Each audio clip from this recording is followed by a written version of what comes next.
సంచలనం సృష్టించిన కూకట్పల్లి బాలిక సహస్ర హత్య కేసును పోలీసులు ఎట్టకేలకు ఛేదించారు. సహస్ర ఉంటున్న పక్క బిల్డింగ్ లో ఉండే 10వ తరగతి చదివే అబ్బాయి సహస్రను హతమార్చినట్టుగా నిర్ధారించారు. క్రికెట్ బ్యాట్ దొంగతనానికి వెళ్లి అడ్డొచ్చిన సహస్రను నిందితుడు విచక్షణ రహితంగా కత్తితో పొడిచి ప్రాణాలు తీశారు. ఈ నేపథ్యంలోనే సహస్ర తండ్రి కీలక వ్యాఖ్యలు చేశారు. తన బిడ్డను చంపినోడికి భూమిపై బ్రతికి హక్కు లేదని కామెంట్ చేశారు. అలాంటి క్రిమినల్స్ ను వదిలేస్తే తనలాంటి తల్లిదండ్రులు ఎంతో మందిని ఏడిపిస్తాడని కన్నీరు పెట్టారు. ప్రభుత్వమే తమకు న్యాయం చేయాలని డిమాండ్ చేశారు. చట్టం, పోలీసులు ప్రభుత్వం వాడిని మైనర్ బాలుడని పరిగణించొద్దని విజ్ఞప్తి చేశారు. తన బిడ్డను చంపిన తర్వాత తన మధ్య తిరుగుతూ తన కొడుకును ఏడవకంటూ ఓదార్చాడని తెలిపారు. నిందితుడి తల్లిదండ్రులను కూడా కఠినంగా శిక్షించాలని, హత్యలో వాళ్ల ప్రమేయం కూడా ఉందని సహస్ర తండ్రి ఆరోపించారు. మేము పోలీసు వాళ్ళకి ఒకటే అడిగాం, వాంతో మాట్లాడాలి, ఎందుకు చంపాలనుకుంటూ ఏందని కారణం అడగాలనుకుంటున్నాం. కానీ మాకు పోలీసు వాళ్ళు ఇస్తలేరు, చూపించలేరు, చట్టం ఒప్పుకోదని చెప్పి సార్ వాళ్ళు కూడా అన్నారు. దానికి నేను కూడా ఏం చెప్పట్లేదు.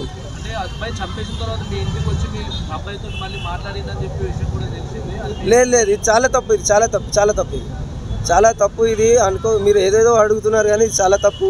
నేను ఇంతకుముందు తెలియడం అంటే ఇంటి పక్కన బిల్డింగ్లో ఉంటారు, చూస్తుంటాము. మా అబ్బాయితో ఆడుతుంటాడు, చూస్తున్నాను. మా అంత క్లోజ్గా మాట్లాడేంత మాకు ఆలోచన లేదు. మాకు బర్త్డే పార్టీకి అంటే మా అబ్బాయి వెళ్తాడు సార్, అందరి దగ్గరికి వెళ్తాడు, వాడు అందరి ఫ్రెండ్స్ని తోలుకొస్తాడు. ఆలోచన చుట్టుపక్కల బస్సు, అది కాలనీ కాదు, బస్సీ కాబట్టి అందరు కలిసిమెలిసి ఉంటారు. కాబట్టి మేము కూడా అందరు సంతోషిస్తాం.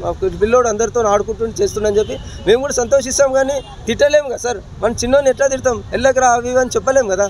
ఆడుకుంటుంది కాబట్టి వీడు వాళ్ళ దగ్గరికి వెళ్తే వాడు వీళ్ళ దగ్గరికి వస్తారు. కాబట్టి సైలెంట్ అయిపోతుంది ఏ పేరెంట్స్ అయినా సార్. కానీ పేరెంట్స్ కూడా చెప్తున్నాను, ఎవరిని నమ్మకండి, పెద్దవాళ్ళు వస్తే నమ్మకండి, ప్లీజ్ నమ్మకండి, ఎవరిని నమ్మకండి.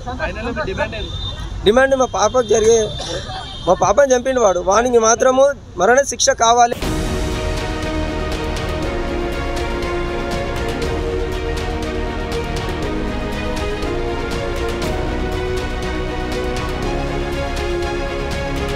తమకు న్యాయం చెయ్యాలంటూ సహస్ర తల్లిదండ్రులు, బంధువులు ఆందోళనకు దిగుతూ రోడ్డుపై బైఠాయించారు. రాస్తారోకో చేయడానికి సహస్ర తల్లిదండ్రులు ప్రయత్నం చేస్తుండగా పోలీసులు నచ్చజెప్పారు. దీంతో కూకట్పల్లి పోలీస్ స్టేషన్ దగ్గర తీవ్ర ఉద్రిక్తత నెలకొంది.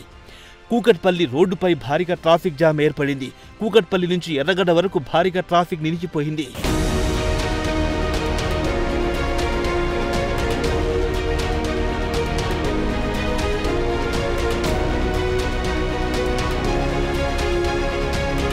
తమకు న్యాయం చేయకపోతే సూసైడ్ చేసుకుంటామంటూ సహస్ర తల్లి హెచ్చరించారు. న్యాయం చేసే వరకు రోడ్డుపై నుంచి కదిలేదే లేదని, నిందితుడిని తమ ముందుకు తీసుకురావాలని బంధువులు డిమాండ్ చేస్తున్నారు.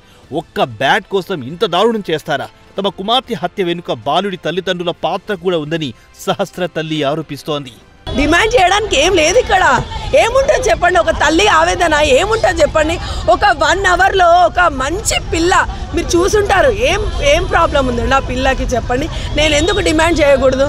ఎందుకు ఊరుకోవాలండి? ఆ అబ్బాయి అట్లా చేస్తుంటారు. అట్లీస్ట్ ఒక చిన్న బ్యాట్ కోసం చేస్తారా? రేపు చిన్న చాక్లెట్ కోసం కూడా చేస్తారని వదిలేస్తారా? తల్లిదండ్రులకు కూడా శిక్షించాలండి. ఎందుకంటే సార్ చెప్పారు కదా, సెల్ తెచ్చుకున్నాడు, అప్పుడు అడిగారంట, అంటే అప్పుడే దండించుండి చాలా ఘోరంగా చేసుంటే గనక ఇప్పుడు ఇంత అయ్యేవాడు కాదేమో అని నేను అనుకుంటున్నానండి. ఖచ్చితంగా పేరెంట్స్ కూడా ఉంటుంది, పేరెంట్స్ కూడా శిక్షించాలి. స్కూల్ టీచర్స్ కూడా చెప్పాలి. స్కూల్ టీచర్ మా బాబు కూడా చదువుతున్నారు, మీరు వెళ్ళి ఇంటర్వ్యూ తీసుకోండి, ఎలా ఉంటాడు ఏంటి, వాళ్ళు కూడా చూస్తుంటే పేరెంట్స్కి చెప్పాలి కదా.